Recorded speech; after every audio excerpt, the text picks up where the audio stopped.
नमस्कार दोस्तों, स्वागत है आप सभी का स्टडी एंड यू चैनल पर। दोस्तों, मेरी कोशिश रहेगी कि मैं कम टाइम में आपको ज़्यादा से ज़्यादा नॉलेज दे सकूं। फर्स्ट क्वेश्चन यहाँ से स्टार्ट करते हैं। Content holders on a slide that hold the text are called. एक स्लाइड पर सामग्री धारक जो टेक्स्ट को संभालते हैं उसे कहा जाता है। ठीक है। तो यहाँ पे एक स्लाइड की बात हो रही है, मतलब कि पावर पॉइंट प्रेजेंटेशन की बात हो रही है। पावर पॉइंट प्रेजेंटेशन में आपको ये दिख रही होगी, ये होती है पूरी स्लाइड।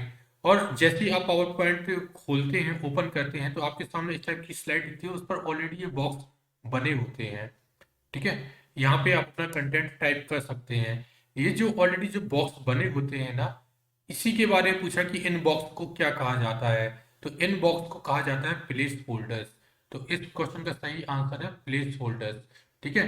तो एक स्लाइड पर सामग्री धारक जो टेक्स्ट को संभालते हैं, मतलब कि कंटेंट होल्डर्स जो होते हैं, उनको कहा जाता है प्लेस होल्डर्स। नेक्स्ट क्वेश्चन पर बढ़ते हैं। क्वेश्चन है, इन GUI operating systems the blinking point at the start of a word और टेक्स्ट इज कॉल्ड। हिंदी में क्वेश्चन है, GUI ऑपरेटिंग सिस्टम्स में एक शब्द टेक्स्ट की शुरुआत में टिमटिमाने वाले बिंदु को कहा जाता है। जैसे ये टेक्स्ट शब्द और टिमटिमाना, ये वर्ड जैसे ही आ जाता है, हर किसी को समझ में आ जाता है कि यहाँ कर्सर की बात हो रही है। ठीक है।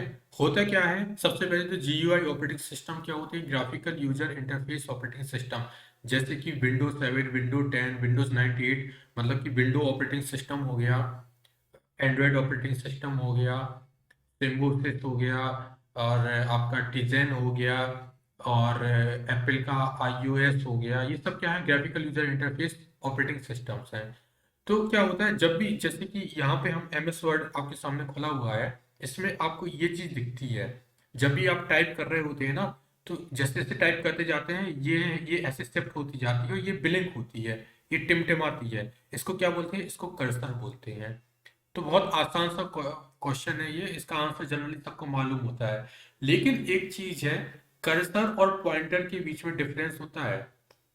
ओके। कर्सर तो ये होता है कि जब हम टेक्स्ट को टाइप करते हैं, उस वक्त जो एक डंडी आती है ना, ये डंडी ये ब्लिंक होती रहती है ना। तो ये जो ब्लिंक करने वाली डंडी रहती है, इसको कर्सर बोलते हैं। कभी कभी लोग जो माउस, ये जो माउस घूमता रहता है ना, माउस का ये जो एरो वाला, ये जो साइन होता है, ये जो माउस होता है, इसको पॉइंटर बोलते हैं। इसको पॉइंटर बोलते हैं। लोग इसको भी कर्सर बोलते थे, लेकिन ये गलत है। इसको कर्सर नहीं बोलते, ये होता है पॉइंटर। ये आपको ऐसा माउस दिखता है ना स्क्रीन पर, ये होता है पॉइंटर। इसको कर्सर नहीं बोलना चाहिए। ठीक है। और कर्सर होता है ये जो टिमटिमाता रहता है, ये होता है कर्सर। ओके। नेक्स्ट क्वेश्चन पर आते हैं। ये क्वेश्चन शॉर्टकट की से संबंधित है और बहुत ज्यादा इंपॉर्टेंट क्वेश्चन है। What is the shortcut key to insert current date in a cell? Excel sheet की बात हो रही है। एक्सेल सीट की एक सेल में यदि आपको डेट, आज की तारीख इंसर्ट करनी है, तो आप कौन सा शॉर्टकट की यूज करेंगे? तो इसका आंसर है control plus semi colon. Control semi colon डालते ही जो भी सिलेक्टेड सेल है, वहां पर आज की डेट डल जाएगी, इंसर्ट हो जाएगी। ओके। तो इस तरीके से सेमी कॉलन, ये बहुत ज्यादा इंपॉर्टेंट क्वेश्चन है, काफी बार पूछा जाता है और आगे भी पूछा जाएगा ये question. Okay. Control D D की बात करें, यदि कंट्रोल डी दबाएंगे, तो जो भी सेल हमने सेलेक्ट कर रखी होगी, उस सेल में जो भी कंटेंट होगा, जो भी टेक्स्ट होगा, जो कुछ भी होगा, वो सब कुछ डिलीट हो जाएगा यदि हम कंट्रोल डी दबाते हैं।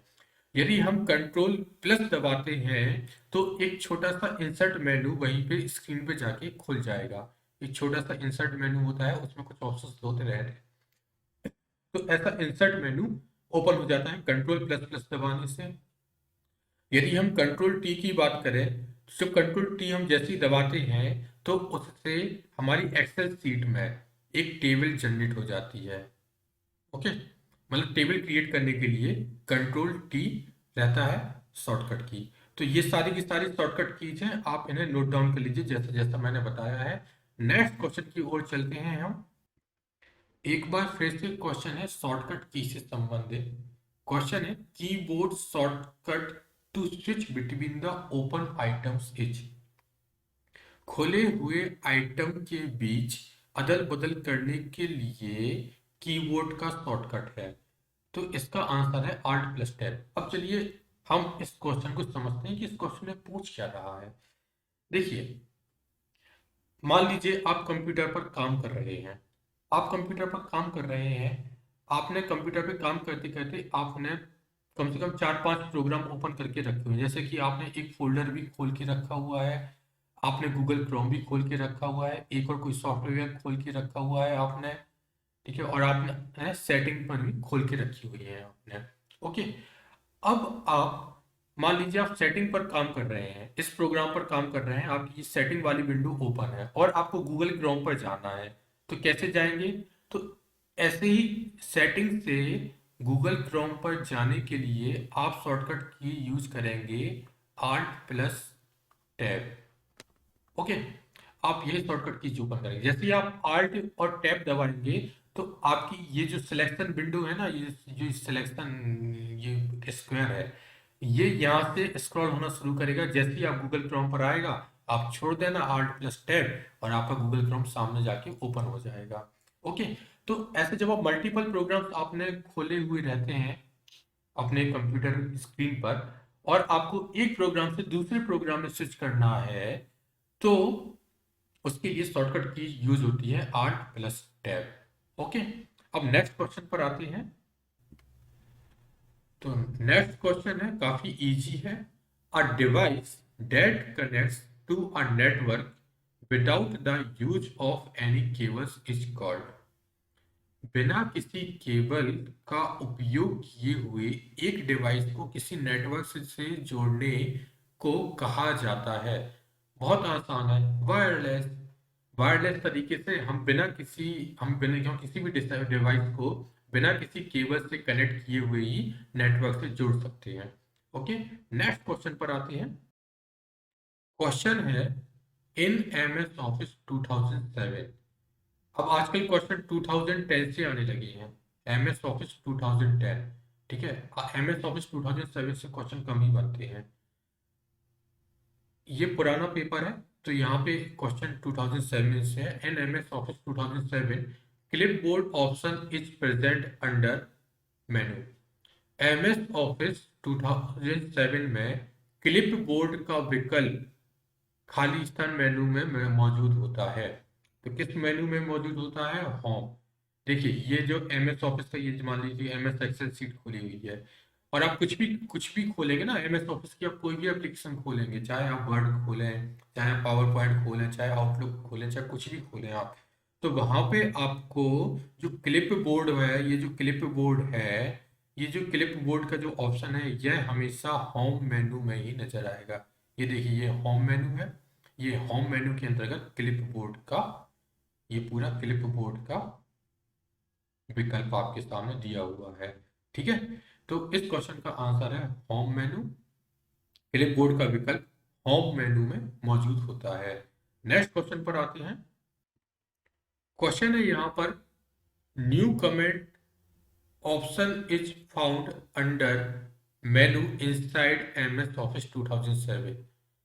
नई टिप्पणी का विकल्प MS ऑफिस 2007 के अंदर मेनू के अंतर्गत पाया जाता है। तो किस मेनू के अंतर्गत पाया जाता है? आपके सामने ये है, MS ऑफिस की हमने माइक्रोसॉफ्ट एक्सेल एप्लीकेशन ओपन करके रखी हुई है।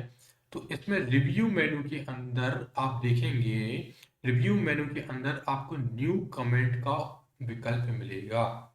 ठीक है, तो जो नई टिप्पणी है या फिर न्यू कमेंट ऑप्शन है, वह MS ऑफिस 2007 के रिव्यू मेनू के अंदर मिलता है। ओके, तो यदि हम MS ऑफिस 2007 की बात करें या 2010 की बात करें, तो ये मेनू और ऑप्शंस लगभग सेम ही है दोनों में। 2010 के भी रिव्यू मेनू के अंदर आपको न्यू कमेंट का ऑप्शन मिलेगा। ठीक है, आपको MS ऑफिस 2010 के होम मेन्यू के अंदर क्लिपबोर्ड का ऑप्शन भी मिलेगा। चलिए नेक्स्ट क्वेश्चन पर आते हैं। अब हम, क्वेश्चन है, which of the following is e commerce. निम्नलिखित में से ई कॉमर्स क्या है? बहुत आसान क्वेश्चन है, हर किसी को मालूम है कि इलेक्ट्रॉनिक रूप से व्यवसाय करना ही ई कॉमर्स कहलाता है। ज्यादा समझाने को नहीं है, इसमें बहुत आसान है। नेक्स्ट क्वेश्चन की ओर बढ़ते हैं। क्वेश्चन है, are commonly found in web pages. ठीक है, आमतौर पर वेब पेज में पाए जाते हैं। क्या क्या पाया जाता है वेब पेज पर? हाइपरलिंक्स पाई जाती हैं, लिंक्स भी पाई जाती हैं, और हाइपर टेक्स्ट भी पाए जाते हैं। तो इस क्वेश्चन का सही आंसर क्या हो गया? उपरोक्त सभी। Okay, all of the above. Hyperlinks भी, लिंक्स भी और हाइपर टेक्स्ट, ये सारी की सारी चीजें वेब पेज पर पाई जाती हैं। ठीक है, हाइपरलिंक्स और लिंक्स की बात करें तो दोनों एक ही बात है।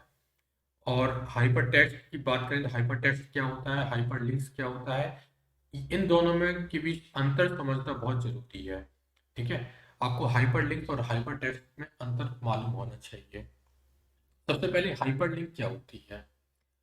हाइपर लिंक होती है, एक ऐसी लिंक होती है वेब पेज पर जो एक वेब पेज से दूसरे वेब पेज को कनेक्ट करती है। हम यदि एक वेब पेज पर हैं और उस वेब पेज पर एक लिंक दी हुई है जिस पर क्लिक करके हम दूसरे वेब पेज पर चले जाते हैं, तो उसे हम बोलते हैं हाइपर लिंक।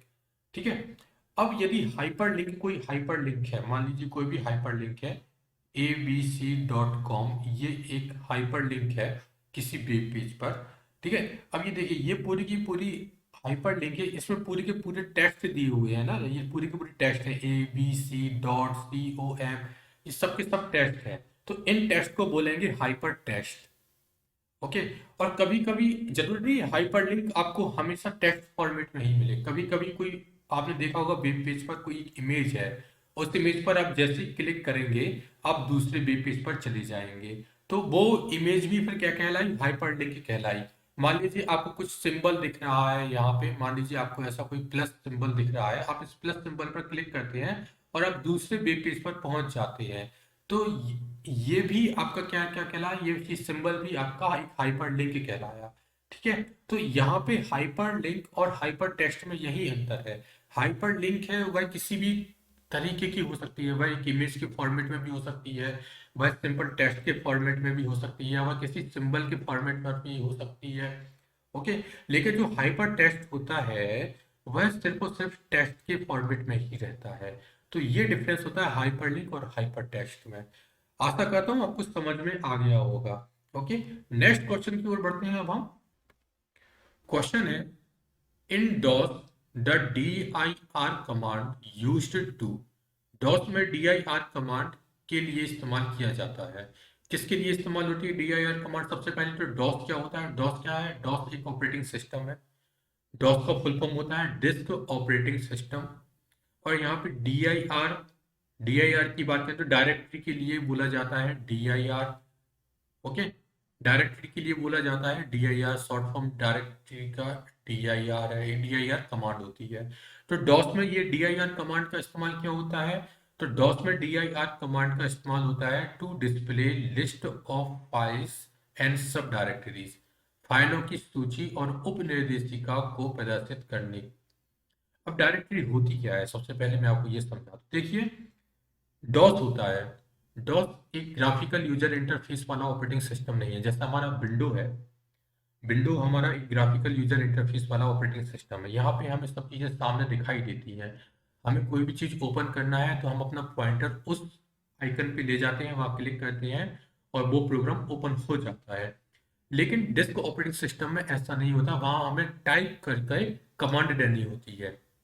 तो हम dir कमांड जब देते हैं तो उससे डायरेक्टरी ओपन हो जाती है।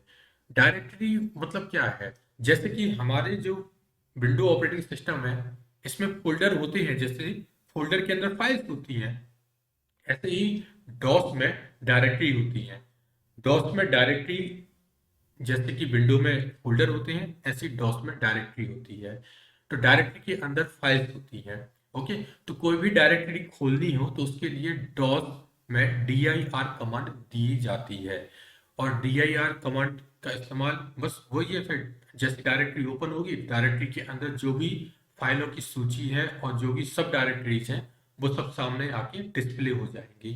ओके, तो दोस्तों, वीडियो अच्छा लगा हो, जानकारी अच्छी लगी हो, मैंने कोशिश की है कि आपको काफ़ी अच्छे से एक एक कॉन्सेप्ट क्लियर करूँ मैं आपका। तो ऐसे ही वीडियोस आते रहेंगे, आपकी तैयारी अच्छी हो, मेरा यही उद्देश्य है।